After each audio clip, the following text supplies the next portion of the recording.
Bismillahirrahmanirrahim.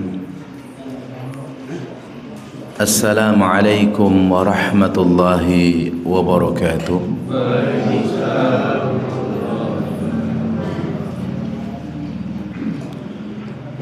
Alhamdulillahi rabbil alamin, wal aqibatu lil muttaqin, wala udwana illa 'alal zalimin. Wassalatu wassalamu ala ashrafil anbiya'i wal mursalin, nabiyyina wa maulana Muhammadin wa ala alihi wa ashabihi wa man tabi'ahum bi ihsanin ila yaumiddin wa ba'du. Jamaah salat Isya dan jamaah pengajian Masjid Ar-Rasyid rahimani wa rahimakumullah, semoga Allah merahmati kita semuanya. Alhamdulillah, kita bersyukur pada Allah Subhanahu wa ta'ala atas nikmat-nikmat yang Allah berikan kepada kita, atas karunia yang Allah curahkan kepada kita, sehingga dengan nikmat-nikmat tersebut maka kebaikan-kebaikan menjadi sempurna.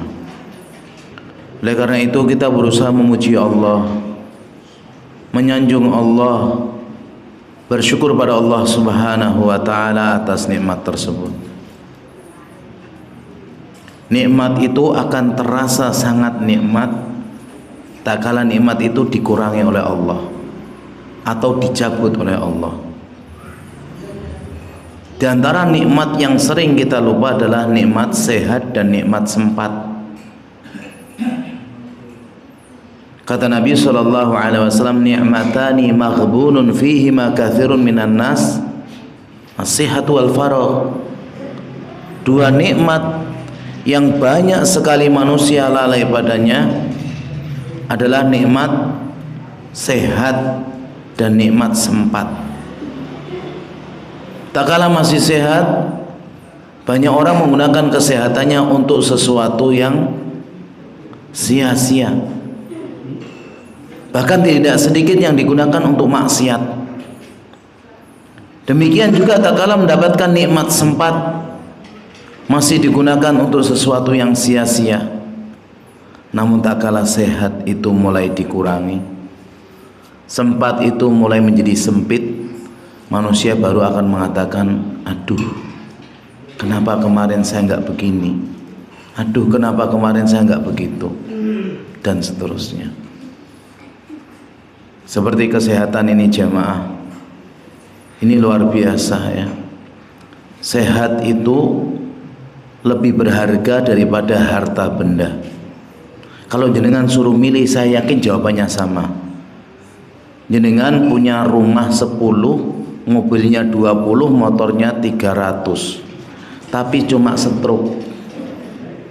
Sama jenengan cuma punya rumahnya kontrakan, motornya biasa aja, cuma sehat terus, milih mana? Kalau ada yang milih stroke, ya tak doakan jangan stroke, nggak enak ya. Ini jemaah ya, jadi nikmat itu bertingkat-tingkat. Nikmat sehat itu termasuk nikmat luar biasa. Di atasnya sehat nikmat aman ya, di atasnya sehat nikmat aman. Makanya Nabi SAW berdoa tentang keamanan. Nabi Ibrahim alaihissalam berdoa tentang keamanan. Karena kalau kita sehat, setiap hari dengar suara bom, ya hati nggak enak. Tapi kita sakit, pusing, batuk, tapi aman, nyaman, ya lebih enak. Seperti itu. Ini jamaah rahimani wa rahimakumullah, agar kita ingat pada diri kita, nikmat itu jauh lebih banyak daripada adab, dan nikmat yang Allah berikan itu lebih panjang daripada ujian atau sakit yang Allah berikan.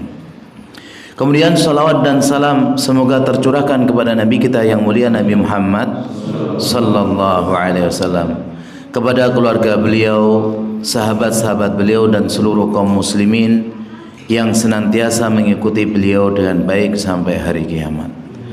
Jamaah rahimani wa rahimakumullah, kita masuk bab yang kedua. Kalau kita menghitungnya dari bab Muqaddimah nggak dihitung, tapi kalau Muqaddimah dihitung bab pertama, kita masuk bab yang ketiga. Bab ini diberikan judul oleh penulis dengan judul bab Man haqqaqa tauhid dakhalal jannata bighairi hisab wala azab. Bab barang siapa yang merealisasikan tauhid, maka dia akan masuk surga tanpa hisab, tanpa azab.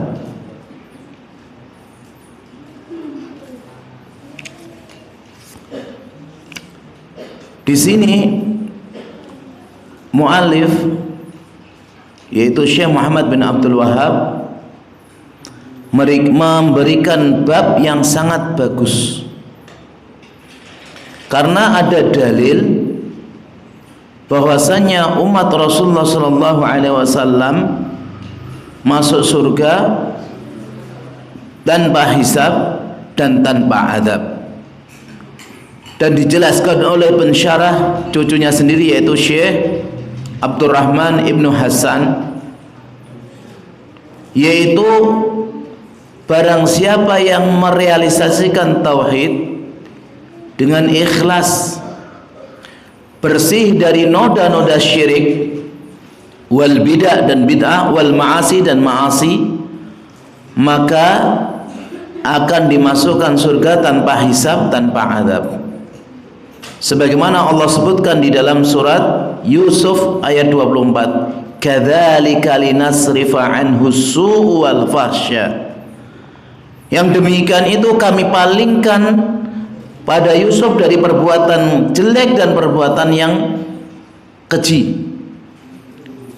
Nabi Yusuf bisa jauh dari perbuatan itu, sebabnya apa? Merealisasikan tauhid. Innahu min ibadinal mukhlasin. Sesungguhnya Yusuf di antara hamba-hamba kami yang ikhlas. Karena para ulama menjelaskan bahwasannya setan itu bisa menggoda dari depan, dari belakang, dari samping kanan, samping kiri, dari bawah. Satu-satunya setan yang nggak bisa menggoda dari atas. Karena keikhlasan itu lurus kepada Allah Subhanahu wa taala, dan orang-orang yang ikhlas orang yang tidak bisa digoda. Di sini muallif hanya membawakan 3 dalil. 2 dari Al-Qur'an, 1 dari hadis. Tapi insyaallah 3 dalil ini kita akan bahas 1 jam. Pertama, penulis membawakan dalil surat An-Nahl ayat 120. Surat An-Nahl ayat 120. Allah Subhanahu wa taala berfirman, Inna Ibrahim kana ummah. Sesungguhnya Ibrahim adalah ummah, qanitan lillah, qunut yaitu tunduk dan patuh kepada Allah, hanifa lurus, tidak menceng kanan dan kiri, walam yaku minal musyrikin, dan beliau bukan termasuk orang yang musyrik. Pensyarah kitab ini yaitu dalam Fathul Majid menjelaskan Allah Subhanahu wa taala mensifatkan Ibrahim dengan sifat-sifat ini, dan ini adalah puncak dari merealisasikan tauhid. Yang pertama ummah. Nabi Ibrahim itu satu, tapi disebut ummah. Kalau secara bahasa Arab ummatun itu mufrad, tapi maknanya jamak. Mufrad tapi makna jamak, ya. Mufrad itu tunggal, tapi maknanya plural, yaitu jamak. Artinya umat di sini adalah qudwah, imaman mualliman lil khair. Jadi ciri orang yang merealisasikan tauhid, yang pertama dia jadi contoh, jadi panutan, mengajarkan kebaikan kepada orang lain, terutama pada istri, pada anak, pada masyarakatnya. Ini ciri yang pertama. Karena Nabi Ibrahim ini adalah orang yang sabar, orang yang yakin. Karena dengan sabar dan yakin, orang itu akan menjadi qudwah, jadi pemimpin dimanapun kita berada. Sebagaimana Allah katakan dalam surat Sajdah ayat 24, wa ja'alna minhum a'immah, kami jadikan mereka pemimpin-pemimpin, yahduna bi amrina, mereka mendapatkan petunjuk dengan perintah kami, lamma sabaru, syaratnya sabar, wa kanu bi ayatina yuqinun, dan kedua yakin. Kita kalau ingin jadi pemimpin dimanapun harus sabar, sabar belajar, sabar ngamalkan ilmu, sabar dakwahkan ilmu, sabar di atas ketaatan, sabar dalam taat, sabar menjauhi maksiat, sabar dalam takdir. Makanya Syekhul Islam mengatakan bisabri wal yakin tunalu imamatu fiddin. Dengan sabar dan yakin orang itu bisa menjadi imam dalam agama. Tapi sabar gampang apa susah? Susah. Aku sabar tenan aku, beda karo masyarakat liane. Ada yang kering, assalamualaikum, salam, Pak, istri dan anak-anakmu tadi ketabrak mati di jalan semuanya. Innalillahi wa inna ilaihi rajiun. Allahumma ajurni. Itu sabar, tapi wah ini rame, ya nggak sabar. As-sabru inda sadmatil ula. Sabar itu hentakan yang pertama. Kalau sudah beberapa hari, berapa bulan, bahkan 10 tahun, dulu istri saya sama anak-anak meninggal semuanya, rumah kebakar, saya sabar. Udah berapa lama Pak? 10 tahun yang lalu. Enggak sabar. Sabar itu pertama kali. Dan sabar itu harus sabar dalam belajar, kajian sabar, nyatet sabar, dengerin sabar, ngamalkan sabar, dakwahkan juga harus sabar. Ya, itu yang pertama, sifatnya orang merealisasikan tauhid harus jadi qudwah, jadi imam, jadi panutan. Tapi syaratnya jadi imam panutan tadi apa? Harus sabar dan yakin. Itu yang pertama. Yang kedua, qanitan, yaitu tunduk, patuh. Kata Syekhul Islam, al-qunut dawamu ta'ah. Ini yang susah. Kunut, orang yang dikatakan tunduk patuh itu terus dalam ketaatan. Maksiatnya dikit, taatnya lagi lebih kenceng. Maksiatnya dikit, taatnya lagi lebih kenceng. Kalau ada orang taat dikit, maksiat lama, taat lagi, maksiat lama, itu beda. Kalau ini para nabi, para rasul, para wali itu taat, maksiatnya lihat aurat wanita, astagfirullahnya, istighfarnya panjang sekali. Terjatuh dikit, istighfarnya panjang sekali. Ya. Wal musalli idza tala qiyamu ar-ruku' aw sujudu fa huwa qanit.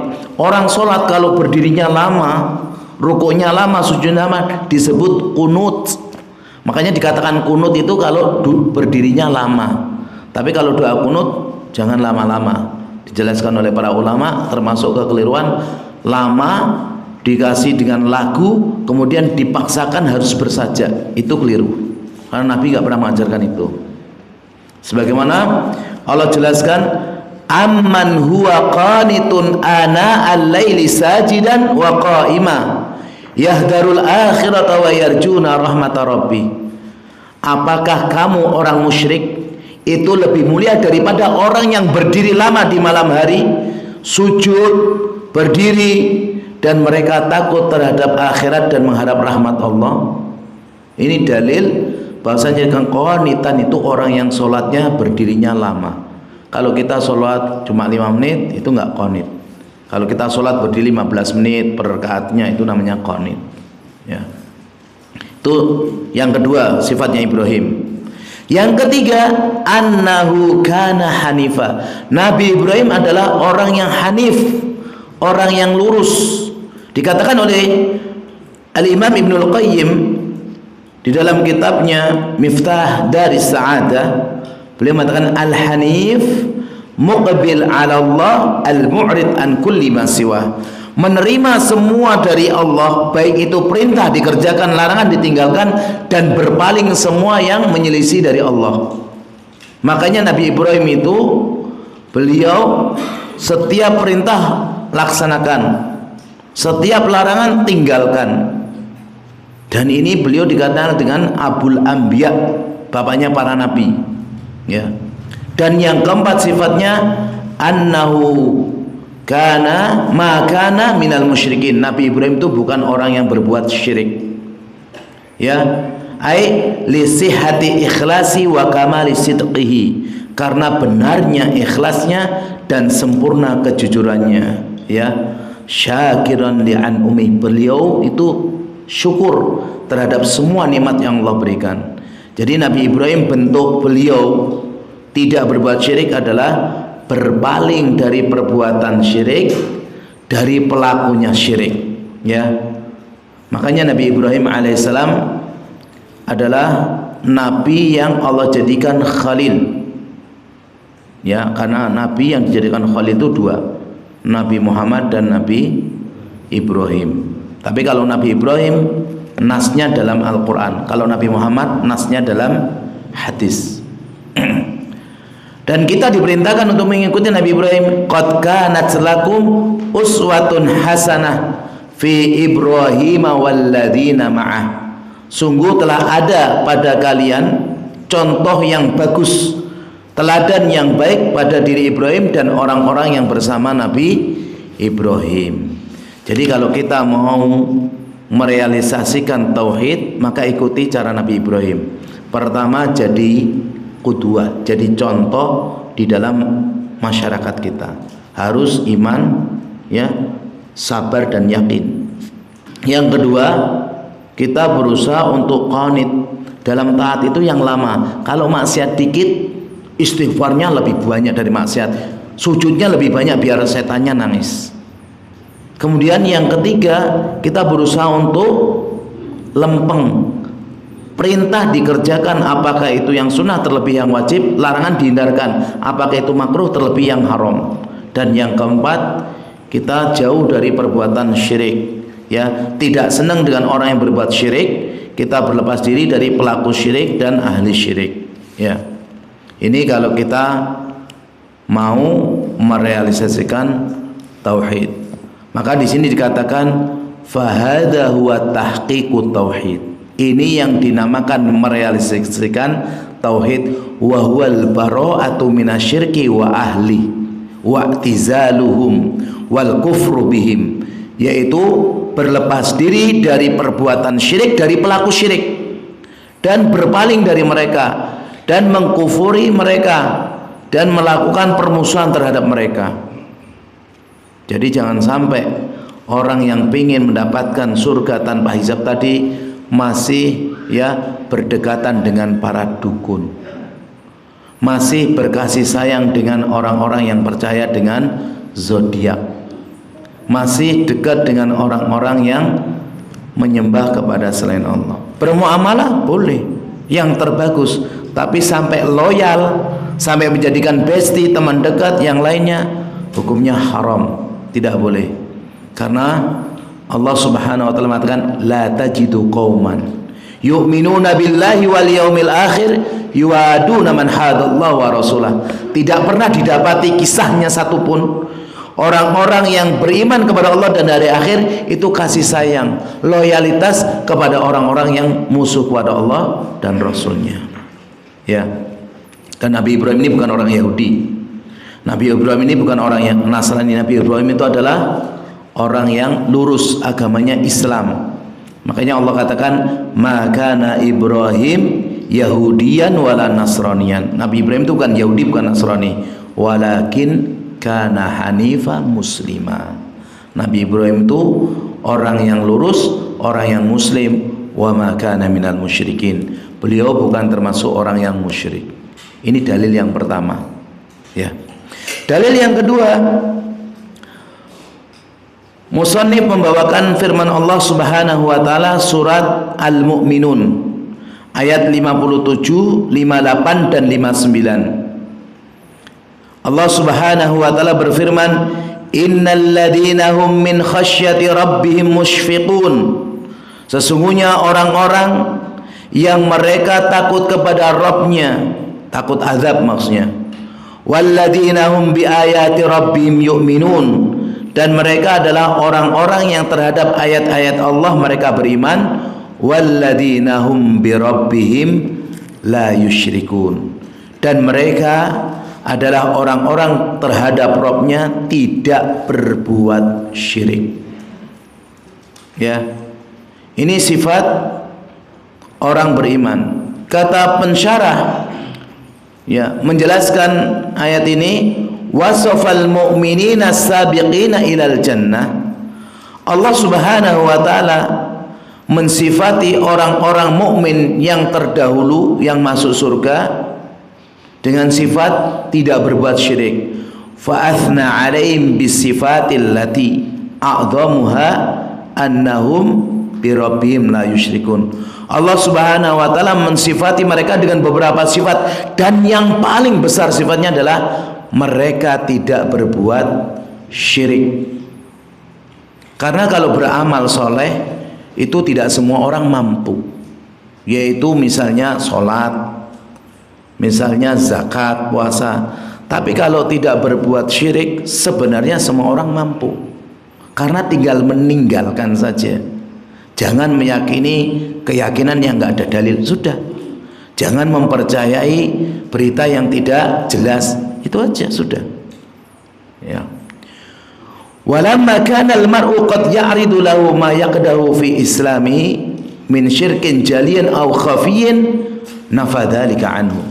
Ketika seseorang itu merusak keislamannya, baik itu dengan syirik yang jali, yang nampak, yang jelas, au khafi atau syirik yang tersembunyi, nafadzalika anhum, maka mereka dinafikan dari sifat-sifat yang mulia ini.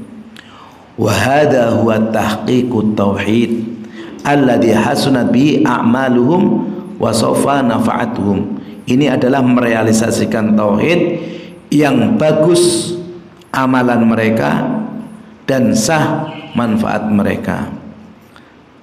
Ini ayatnya yang kedua, jemaah rahimani wa rahimakumullah, ya. Jadi inti dari ayat tadi adalah ayat yang ke-59, walladzina hum birabbihim la yusyrikun. Mereka terhadap Rabb-nya tidak berbuat syirik.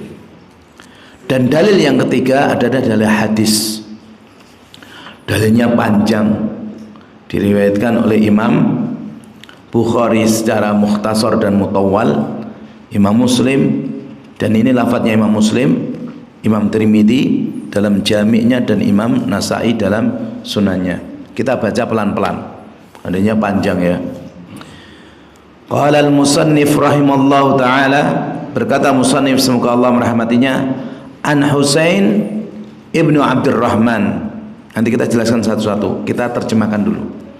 Dari Husain bin Abdurrahman, qal, beliau mengatakan, kuntu inda Sa'id bin Jubair, aku pernah berada di sisinya Sa'id bin Jubair. Siapa beliau nanti kita jelaskan. Faqal, maka Sa'id bin Jubair bertanya, ayyukum ra'al kawkab alladhi inqadal bariha?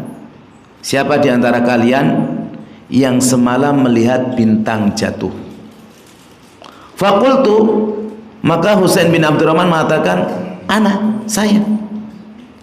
Summa qultu, kemudian aku mengatakan, amma ini lam akun fi sholatin, tapi aku tadi malam enggak sholat, bukan sholat malam loh. Walakinni ludightu, tapi aku lagi disengat, sengat kala jengking. Qal, famadha sana'ta, kamu disengat, apa yang kamu lakukan?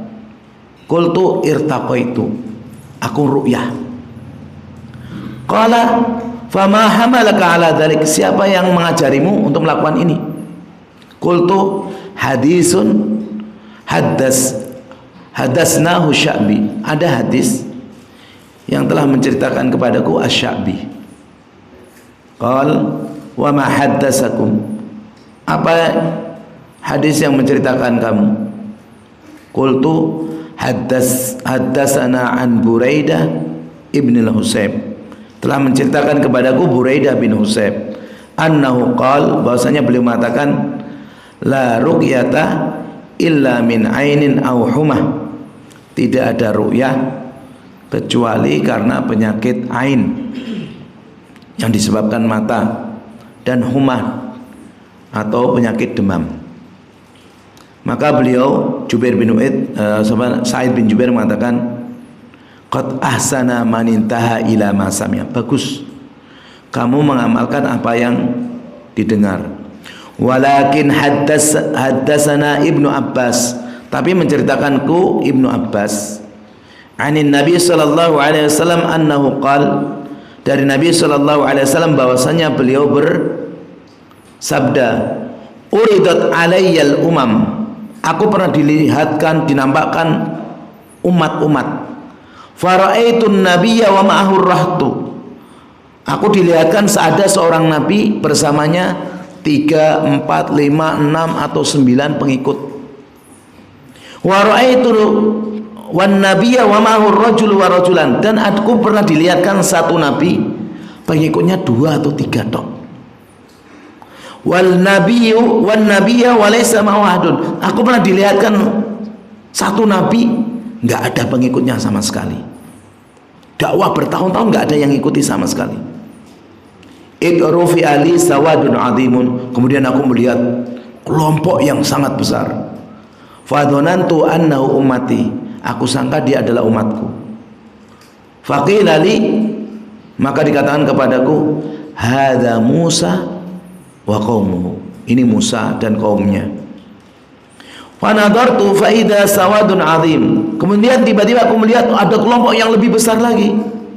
Faqila li, maka dikatakan kepadaku, hadza ummatuk, ini umatmu. Wa ma'ahum sab'una alfan yadkhuluna al-jannata bighairi hisabin wala adabin, bersama umatmu ini ada 70.000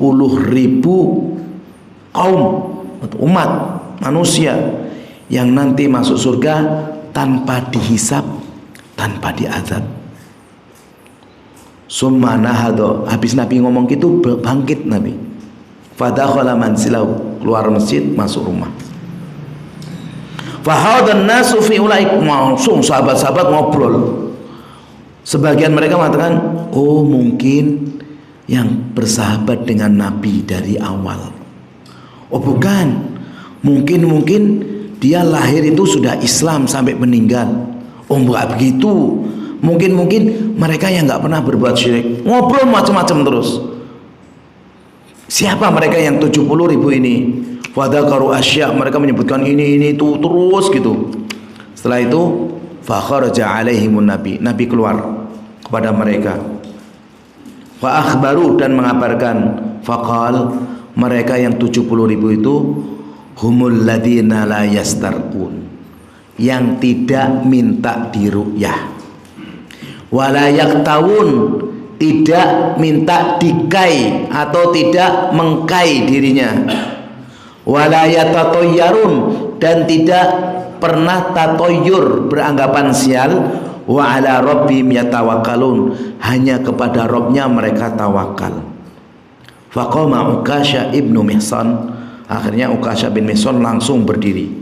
Faqal, ya Rasulullah, ud'ullaha an yaj'alani minhum, berdoalah kepada Allah agar Allah menjadikanku di antara mereka. Maka Rasul mengatakan, anta ma'ahum, ya kamu bersama mereka. Faqama rajulun akhar, summa qama rajulun akhar, kemudian ada yang lain, ya Rasulullah, ud'ullah an yaj'alani minhum, ya Rasulullah, mintakan kepada Allah agar aku bagian dari mereka. Kata Rasulullah, sabaqaka biha Ukasha, mendahulimu Ukasha. Ini hadisnya panjang ya jemaah, kita jelaskan pelan-pelan. Hadis ini dari Husain bin Abdurrahman As-Sulami. Ini namanya Husain, bapaknya namanya Abdurrahman, beliau nisbahnya ke As-Sulami. Abul Hudail Al-Kufi, kunyahnya beliau Abul Hudail. Kunyah itu ya nama yang diawali Abu atau Ummu. Abu untuk laki-laki, Ummu untuk ibu-ibu. Boleh juga Ibnu, boleh Ammu, boleh Ibnatu, boleh. Tapi kebanyakan Abu atau Ibnu. Dan ini kita harus punya kunyah. Punya anak kita namanya siapa? Muhammad, ya Abu Muhammad. Anak kita Abdullah, ya Abu Abdillah gitu. Jangan alergi. Karena Nabi seluruh sahabat, tabi'in, atba'u tabi'in, dan imam-imam ahlu sunnah punya kunyah. Cuma kita kadang nggak kenal, ya kan?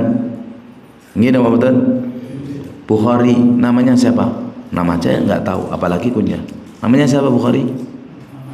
Muhammad bin Ismail bin Ibrahim bin Mughirah bin Bardisbah Al-Bukhari. Kunyahnya Abu Abdillah. Ya. Ada jenengan kenal kunyah tapi nggak kenal nama. Abu Bakar siapa namanya? Abdullah bin Utsman. Tapi bapaknya ya Abu Kuhafa. Kalau Abu Bakar kenal insyaallah, Abu Hurairah kenal. Kalau saya tanya Abu Darda, insyaallah nggak ada yang kenal. Waimir namanya, ya. Abu Sa'id Al-Khudri, Sinan, ya, itu nama kunyah, ya. Nah, beliau ini termasuk tabi'in, siqoh, kuat hafalannya. Beliau meninggal tahun 136 Hijriah dan beliau meninggal dalam usia 93 tahun, umurnya panjang. Kemudian beliau mengatakan tadi, qal kuntu inda Sa'id bin Jubair, aku pernah di sisi Sa'id bin Jubair. Siapa Sa'id bin Jubair? Sa'id bin Jubair itu imam faqih. Beliau termasuk di antara murid Abdullah bin Abbas yang paling mulia, yang paling hebat. Dan beliau meriwayatkan dari Abdullah bin Abbas, dari ibunda Aisyah, dari Abu Musa al-Asy'ari secara mursal. Apa itu mursal? Wa mursalun minhu sahabiyus saqat, yaitu menghilangkan sahabatnya. Kalau Sa'id bin Jubair itu kan tabi'in, mengatakan an Aisyah, kemudian qala Nabi, atau dia langsung qala Nabi, ini namanya hadisnya mursal, membuang nama sahabatnya. Dan beliau adalah Kufiyun, orang Kufah, maula li Bani Asad. Beliau dibebaskan oleh Bani Asad, berarti mantan budak. Dan beliau meninggal di tangan Hajjaj ibnu Yusuf, yang mana Hajjaj bin Yusuf ini hafal Quran. Kalau sholat malam sejam, 2 jam, 3 jam, tapi banyak membunuh sahabat, tabi'in, banyak yang dibunuh oleh beliau, ya. Tapi Masya Allah, beliau hafal Quran, hafal hadis, beliau sholat malamnya kenceng. Orang sekarang kadang nggak pernah bunuh, sampai cecak suruh bunuh nggak mau, tapi nggak pernah sholat, ya beda, ya. Dan beliau ini meninggal tahun 95 Hijriah, ya. Dan belum sampai 50 tahun, baru 48 meninggal dunia. Kemudian tadi dikatakan oleh Jubair, Sa'id bin Jubair, ayyukum ra'al kawkab alladhi inqadal bahriyah, siapa di antara kalian yang semalam melihat bintang jatuh? Ini bukan berarti, ya, orang itu menyandarkan tentang nujum, bukan. Karena memang pas waktu itu kebetulan ada bintang jatuh, dan kita nggak boleh berdoa waktu bintang jatuh karena tasyabuh dengan orang kafir, dan nggak boleh menisbatkan hujan kepada bintang. Kalau ada orang mengatakan mutirna binau'i qada, kita ini dihujani karena bintang semalam jatuh, atau karena bintang ini, maka ini kafir kepada Allah dan beriman kepada bintang. Ini nggak boleh, ya. Dan ini disebutkan inqadha, ya, karena memang ada bintang jatuh. Al-barihah itu artinya semalam. Kalau al-lailah itu malam ini atau kemarin malam. Tapi kalau tadi malam kita sebutkan al-barihah, bahasa Arabnya gitu, ya. Dan ini beliau bertanya, ya, karena ingin mengetahui siapa yang tadi malam tidak tidur. Kemudian dijawab oleh Husain bin Abdurrahman tadi. Fakultu ana, saya. Tapi beliau cepat-cepat biar orang nggak husnudon, beliau sholat malam. Karena biasanya orang yang melek, kalau zaman sahabat, kalau nggak sholat malam, dia, ya, berjaga atau dia lagi bicara sama istrinya. Jarang yang nonton. Nonton apa? Ya ada tontonan tuh mah jarang, tontonannya hiburan-hiburan malam jarang. Tapi beliau biar menghilangkan ya persangkaan orang, husnudzon pun beliau nggak mau, karena kalau di husnudzon ini keliru. Amma ana lam akun fi sholat, tapi semalam aku nggak sholat. Berbeda dengan kita sekarang kan. Kita sekarang kalau ditanya tadi malam siapa yang tahu berita ini ada maling ini, saya. Lagi apa? Biasa kalau saya malam bangun. Padahal nggak sholat, tapi ingin dianggap orang sholat. Ini riaknya kita. Kalau sahabat jauh dari kesyirikan, makanya beliau langsung cepat-cepat, aku semalam nggak sholat. Adapun aku semalam nggak sholat. Ini dilakukan supaya menghilangkan persangkaan. Ya. Kemudian dikatakan, walakinni ludightu, tapi aku tersengat. Kata-kata ludightu itu tersengat dengan binatang yang beracun. Apakah itu kalajengking, babak salu, apa saja yang menyengat, ya, kena racun. Kemudian ditanyakan, kalau kamu kesengat, famada sonata, kamu apa yang kamu lakukan? Kata beliau, irtaqaitu. Kata-kata irtaqaitu ini di riwayatnya, ya, di sini, ya, lafadznya Imam Muslim. Ada lafadz yang lain, istarqaitu, aku minta ru'yah. Dalam riwayat ini aku meru'yah, dalam riwayat yang lain aku minta ru'yah. Kalau aku meru'yah masih boleh, kalau aku minta ru'yah nggak boleh. Makanya kalau dikatakan aku meru'yah, ditanya, fama hamalaka ala dzalik, yang menyebabkanmu kamu ru'yah apa? Kena ini kok ru'yah. Nah, ini sahabat jemaah, kalau ada orang melakukan suatu amalan ditanya, tidak suudzon, tidak langsung menyimpulkan suatu kesimpulan yang salah. Dan kalau yang ditanya pun menjawab sesuai dengan ilmu yang diketahui. Orang sekarang enggak. Kalau ada orang mengamalkan ini langsung paling begini, paling begitu. Kemudian kalau ditanya, Mas, dalilmu apa? Sok-sok kiai tanya dalil. Nah, ini juga salah. Yang diajarkan oleh para sahabat, kita harus bertanya amalan orang yang kita nggak tahu, dan yang ditanya jawab sesuai dengan ilmu yang dia tahu. Maka dia mengatakan, ya, ditanya apa yang menyebabkanmu melakukan ini? Satu hadis yang telah menceritakanku Asy-Sya'bi, ya. Kemudian ditanya apa bunyi hadisnya? Kata beliau, ya, haddatsana an Buraidah ibnu Husayb, telah menceritakanku dari Buraidah ibni Husayb.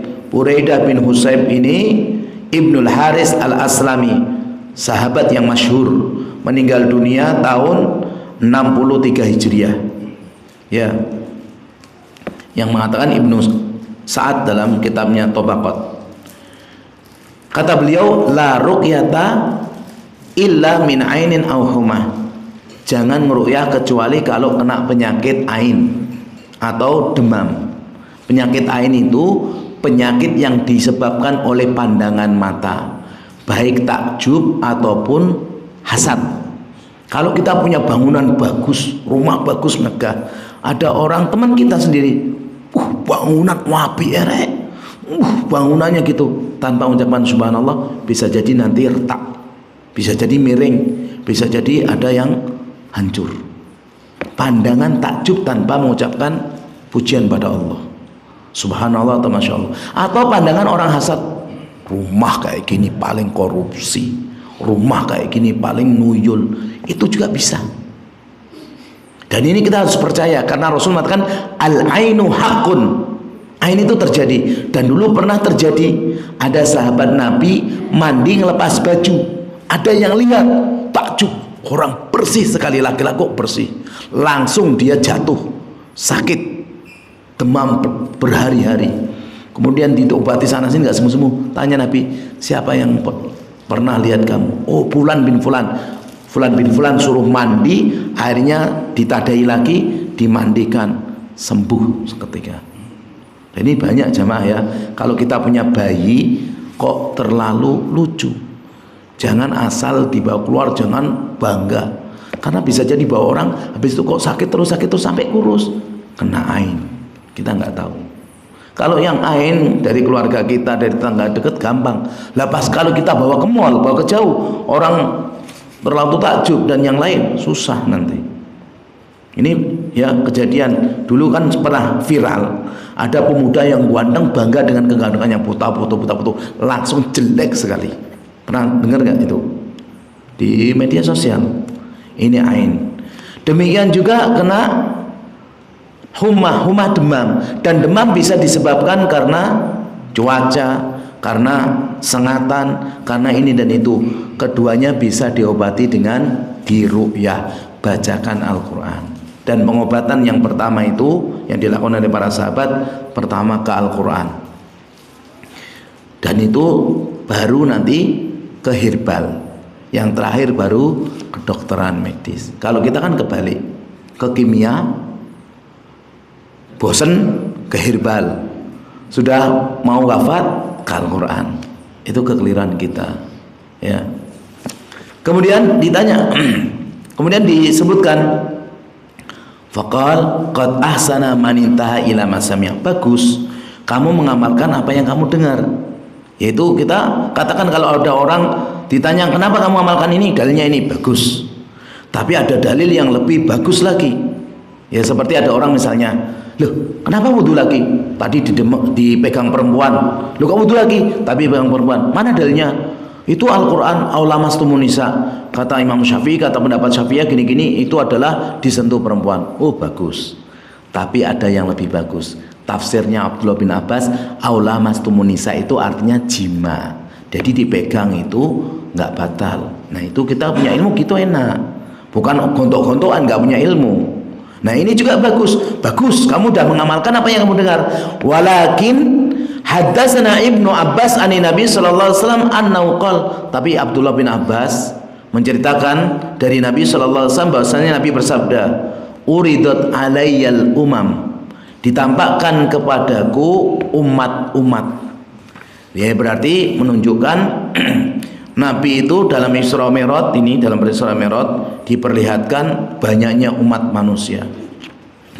Fara'aitun nabiyya wa ma'ahu rahtu, dan ditampakkan kepadaku ada seorang nabi, pengikutnya hanya 3 sampai 9. 3 atau 4 atau 5 atau 6 atau 7 atau 8 atau 9. Sedikit. Kemudian wan nabiyya wa ma'ahu rajulu wa rajulan, ada seorang nabi pengikutnya cuma 1, 2 atau 3 toh. Ini menunjukkan namanya dakwah. Kita nyampaikan ilmu gini, berhasil tidaknya bukan banyaknya pengikut.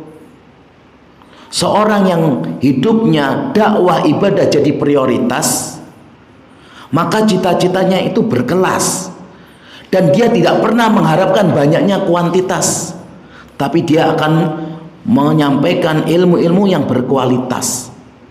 Jadi bukan kuantitas tapi kualitas. Berbeda dengan orang-orang sekarang, mau lembaga pendidikan, mau lembaga dakwah, mikirnya adalah kuantitas, bukan kualitas. Akhirnya karena banyaknya kuantitas, gurunya kurang, ini kurang, akhirnya semua aktivitas nggak ada yang berkelas. Dan ini bukan suatu prioritas. Ini salah, pendidikan yang salah seperti itu. Ya, dan ini harus kita pahami. Karena pendidikan terbaik itu lahir dari seorang guru yang ikhlas. Ya, metodenya metode yang jelas, visi misinya itu visi misi yang berkualitas, bukan orang yang asal-asalan. Ini perlu dipahami oleh kita, karena saya termasuk orang yang nggak setuju itu segala sesuatu harus kuantitas. Saya nggak senang. Ya, Nabi itu kalau memilih sahabat itu bukan asal memilih. Memilih itu orang-orang yang khusus untuk menyampaikan ilmu. Dan sahabat pun mengajarkan seperti itu. Sedikit istiqomah jauh lebih bagus daripada banyak ternyata geruda-geruduk. Dan itu yang banyak sekarang. Yang itu yang tidak ditakuti oleh orang Yahudi. Husaun ka husa'ul thail. Banyak tapi nggak ada faedahnya. Mending sedikit mentes. Ya kan? Seperti itu jamaah. Tapi bukan berarti kita wis aku dhewe sing ngaji, yang lain nggak usah. Ya enggak. Tetap sampaikan. Jadi inti keberhasilan dakwah adalah menyampaikan ikhlas. Yang disampaikan adalah bab-bab tentang bagaimana orang itu ikhlas dalam ibadah. Makanya ada nabi yang nggak ada pengikutnya. Ajib kan? Padahal jumlah nabi berapa? Lupa. 124.000 segitu banyak. Rasul 315. Ada nabi nggak punya pengikut. Loh kok bisa? Lihat di Bani Israel. Ya Allah turunkan nabi, ya Allah turunkan nabi. Ada nabi, oh ada nabi, bohong. Kamu penyihir kamu nih. Ada nabi, serang, dipecacah, digergaji, dimutilasi. Itu Bani Israel. Dari zaman dulu sampai sekarang jadi seperti itu. Ya kita ada nggak yang dakwah sekarang? Ayo diserang, mutilasi. Belum ada kan? Tapi kita sering lemah di dunia dakwah ini ya. Kemudian itrufi ali sawadun azimun. Kemudian ditambahkan kepadaku kelompok yang besar. Fadhonantu annahum ummati. Karena banyaknya umatnya sampai Nabi ngira, ini umatku. Tapi ternyata dikatakan faqilali, dikatakan kepadaku hadza Musa wa qaum. Ini Musa dan kaumnya, bukan umatmu. Jadi Nabi Musa itu umatnya banyak, karena Nabi Musa umatnya Bani Israel. Bani Israel banyak. Tapi ternyata fanadhartu faida sawadun azimun. Maka tiba-tiba aku melihat itu jauh lebih gede lagi, berlipat-lipat daripada yang sebelumnya.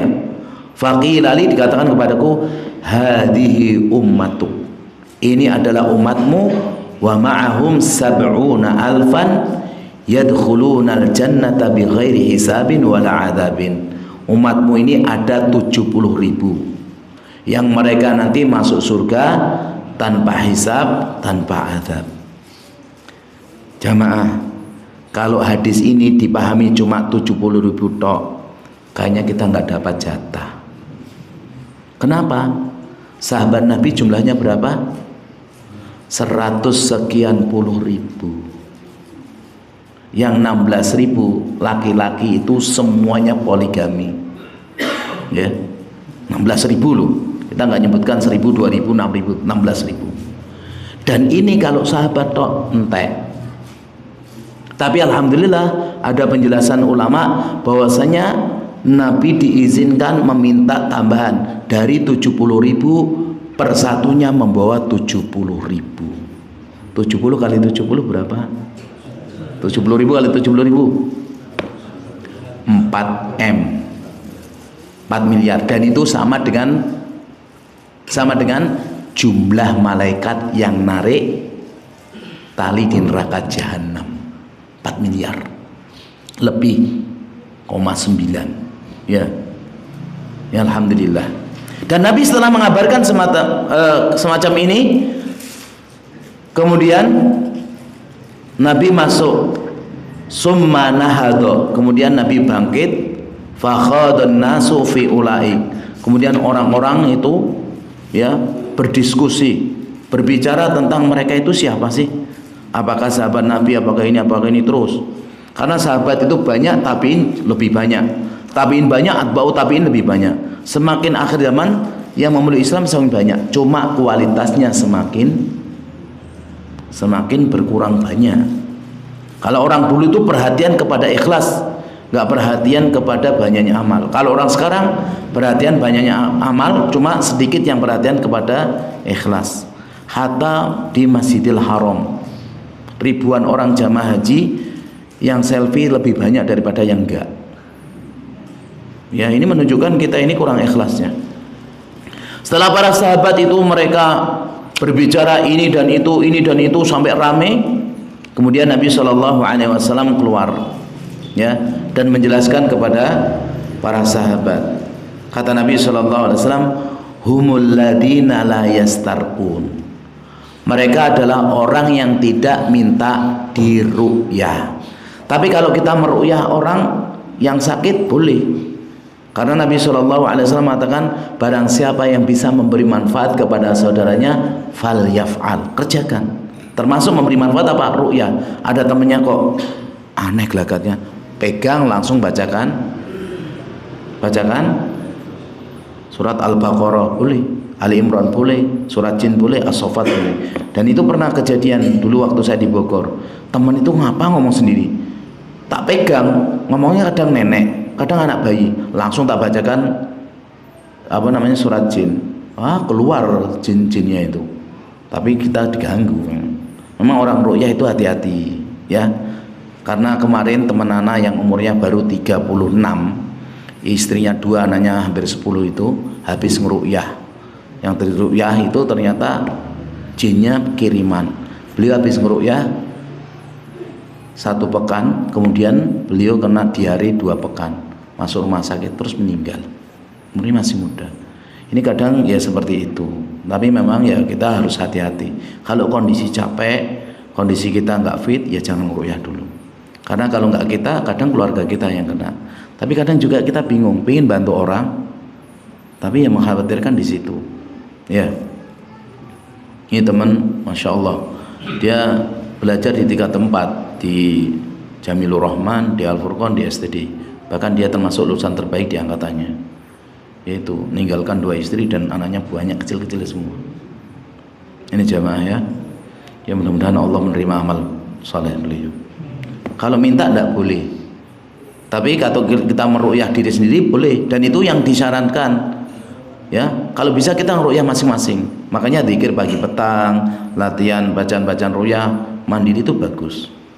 Terus kalau ada orang lain, kalau kita bisa manfaat buatnya, ya kita ruqyah dia. Wala yaktawun, dan tidak minta kai atau tidak mengkai. Yaktawun itu tidak mengkai. Kai itu adalah besi yang sangat panas, dia dibakar mengangah itu, kemudian ditempelkan kepada bagian yang sakit. Apakah bagian mana? Dicos, ya rasanya langsung kayak mateng. Dan itu kalau penyakit gatal di zaman dulu, apakah di onta apa di manusia, itu sembuh. Ya, itu sembuh. Ya nggak tahu ya, apakah itu kumannya langsung mati atau karena ada getaran listriknya atau apa, kaget atau gimana, wallahu alam. Tapi ini kebanyakan sembuh. Cuma Rasulullah pernah mengatakan pengobatan kesembuhan itu ada pada madu, pada sayatan bekam, dan juga pada kai. Wa inni anha ummati anil kai. Tapi aku melarang umatku dari kai. Dulunya di jahiliyah biasa orang kai. Tapi setelah Nabi mengatakan itu, berarti kita nggak boleh dikai. Meskipun guatal sekali, ini gatal, ini nggak sembuh-sembuh, diamputasi ya dikai aja, ces, nggak boleh sekarang. Kemudian walaya tatoyarun, tidak tatoyur. Insya Allah nanti ada babnya sendiri. Tatoyur itu beranggapan sial. Yang zaman dulu kalau ada orang mau keluar dengan cara menggusah, bahasa Indonesia apa? Burung gitu kan, apa bahasa Indonesianya? Bahasa Indonesia kok. Mengusir burung. Kemudian burungnya kalau terbang ke kiri enggak jadi pergi, ke kanan baru pergi. Dan berkembangnya waktu, berkembangnya zaman, ternyata tatoyur berkembang. Dulunya awalnya dengan burung, setelah itu dengan ular, dengan cecak, dengan kucing, bahkan sekarang dengan angka. Bahkan kalau di Jawa itu tambah lagi tatoyurnya. Umah tusuk sate nggak boleh, nikahan anak nomor 1, nomor 3 nggak boleh. Semakin berkembang tatoyur. Jadi tatoyur awalnya itu anggapan sial karena burung, sekarang berkembang segala sesuatu yang menganggap sial pada makhluk, padahal makhluk itu bukan sebab dan bukan yang menyebabkan itu bisa memberi manfaat atau mudarat, maka namanya tatoyur. Kadang ucapan kita nggak sengaja, guyon, ono sampean aku mesti kayak gini, tatoyur, nggak boleh. Waduh, Senin males lah. Ini sab mencela masa, ini juga bisa tatoyur, beranggapan sial dengan hari. Oh sampean Rene toh tenan toh, jadi aku kayak gini nggak lulus. Nah ini juga tatoyur. Ucapan sengaja nggak sengaja, masalah sebab syirik waqat tetap terjadi, dan itu nanti akan dihisab. Berbeda dengan selain perbuatan syirik. Ya, perbuatan syirik tahu nggak tahu akan terjatuh, dan ini semakin berkembang sampai sekarang. Bahkan orang-orang Muslim pun sama. Ya, lift itu jarang yang angka 13, meskipun ada 1-2. Hotel itu ada nomor 11, 12A, 12B, 14. 13-nya kemana? Nggak ada. Karena itu sudah mendarah daging dan ini syirik. Syirik ini, ya. Dan kalau kita melakukan minta diruqyah, oh enggak usah. Minta dikai atau kai, enggak. Tapi tatoyur, maka tiket kita gosong. Padahal ini tiket masuk surga tanpa hisab, tanpa adab. Wa ala rabbihim yatawakkalun, dan kepada Allah dia tawakal, bongkoan, pasrah. Masalah rizki, masalah apapun tawakal. Tapi ternyata juga di antara kita masih banyak nggak tawakal. Lah anakku narak kerja PNS kok yo cukup. Nah, nggak tawakal pada Allah. Lah aku kalau nggak kerja di lembaga itu makan apa? Nggak tawakal pada Allah. Ya, tawakal itu tauhid tingkat tinggi juga. Tapi banyak yang nggak lulus. Orang kerja, orang mangan. Bukti ini orang kerja mangan terus. Ya, katanya preman, prei orang mangan. Prei malah makan. Justru orang yang sering libur di rumah malah makannya banyak. Ternyata tawakalnya rusak. Dan Allah dan Rasulullah sudah menjelaskan, lau annakum tawakkaluna 'ala Allah haqqa tawakkuli la razaqakum kama yarzuqut thair taghdu khimasan wa taruhu bitanan. Kalau kalian itu tawakal kepada Allah sebenar-benarnya tawakal, maka Allah akan memberi rezeki kalian sebagaimana tawakalnya burung. Burung tuh nggak ada yang namanya SD, SMP, SMA, nggak ada. Apalagi S1, S2, S3 tambah nggak ada. Burung nggak ada keluar bawa pulpen, bawa buku, laptop, nggak ada. Apalagi bawa cangkul, bawa celurit, nggak ada. Tapi nggak ada ceritanya, meskipun itu burung di daerah kota, di daerah kampung, itu keluar dari sangkar kemudian mati kelaparan, nggak ada. Matinya burung ditembak, matinya burung natap kaca dikira itu terbuka, mati. Matinya burung kena apa? Tapi kalau masalah makan mesti ada. Rizki jamaah itu berlomba-lomba dengan ajal kita. Kata para ulama, ar-rizqu asyaddu talaban lil abdi min ajali. Rizki itu bersemangat ya untuk mengejar pada hamba daripada ajal. Rizki sama ajal juara mana? Juara rizki. Kalau rizki itu habis, orang itu pasti mati. Tapi rizki nggak habis, andaikan orang itu koma sampai 1 bulan nggak akan mati, ya koma terus. Misalnya dia tinggal makan permen, bangun minta permen, baru nanti mati. Dan ini kejadian kan dulu di Riyadh. Dia koma 5 hari lebih, koma, anak istri nunggu gitu. Di waktu Allah takdirkan bangun, melek seketika, kayak orang sehat gini. Abi pengen es krim, rebutan anaknya nyari es krim yang paling enak. Aku ini dimakan satu, dinikmati. Anaknya senang gitu. Selesai, blek, mati sudah. Karena rezekinya tinggal es krim. Dan ini cerita kayak gini terulang-ulang banyak sekali. Cuma kita sering nggak sadar. Ini jamaah bukan hanya masalah rezeki ya. Segala sesuatu yang sudah Allah tentukan kita harus yakin tawakal. Ya, masalah kesembuhan dari sakit, masalah biaya pendidikan anak, tawakal sama Allah. Kita itu cuma suruh usaha. Kalau belum dapat ya memang belum waktunya. Dan kita itu sering melihat apakah diri kita, keluarga kita, teman kita atau orang lain waktu awal nikah nggak punya apa-apa, nikah dapat ini, terus semakin berkembang. Nanti sudah anaknya lulus semuanya, pensiun, nggak dapat apa-apa, sudah. Memang itu caranya Allah memberikan, dan nggak ada yang namanya kekurangan. Allah itu memberikan rezeki itu yabsutur rizqa liman yasha'u wa yaqdir. Ada yang diluaskan gampang sekali, ada yang dicukupkan. Nggak ada yang namanya itu kurang. Lu saya kurang itu kurang syukur. Yang Ramadan kurang akeh, kurang apa lagi? Sebenarnya cukup kalau seandainya kita tahu pemasukan kita sekian, pengeluarannya jangan terlalu besar, disamakan atau lebih kurang. Karena saya sendiri mengalami jemaah, saya dikasih gaji kecil, saya nyekolahkan anak, saya harus kuliah, bagaimana pengeluaran itu cukup? Ternyata cukup. Teman-teman nyoba nikah kayak sampean, ternyata langsung rosip. Punya anak, ternyata nambah tahun, tambah anak, ternyata sampai 7 tahun terus di DO. Karena nggak semua orang bisa. Tapi sebenarnya mampu. Sebenarnya apa namanya? Rezekinya cukup, cuma gaya hidup beda. Saya bilang kalau kita di masyarakat pakaian kita yang lumrah, tapi kalau makan nggak ada yang tahu. Makan nasi tok kan nggak ada yang tahu. Makan sambal tok nggak ada yang tahu. Ya kita memang kondisi rezeki itu harus pandai-pandai menyesuaikan. Maka para asatidzah, para ulama mengatakan dalam masalah takdir jangan menyalahkan takdir, tapi adaptasi yang terbaik dengan takdir. Kita dimanapun bisa kita beribadah, kita dimanapun kita bisa bersyukur kalau kita mau. Banyak sebenarnya kita mampu tapi tidak mau. Kemudian setelah ini ya, faqama Ukasha ibnu Mihsan, Ukasha berdiri. Faqala ya Rasulullah ud'ullah an yaj'alani minhu. Ini pinternya Ukasha. Ukasha bin Mihsan ini termasuk orang yang dijamin masuk surga dengan hadis ini.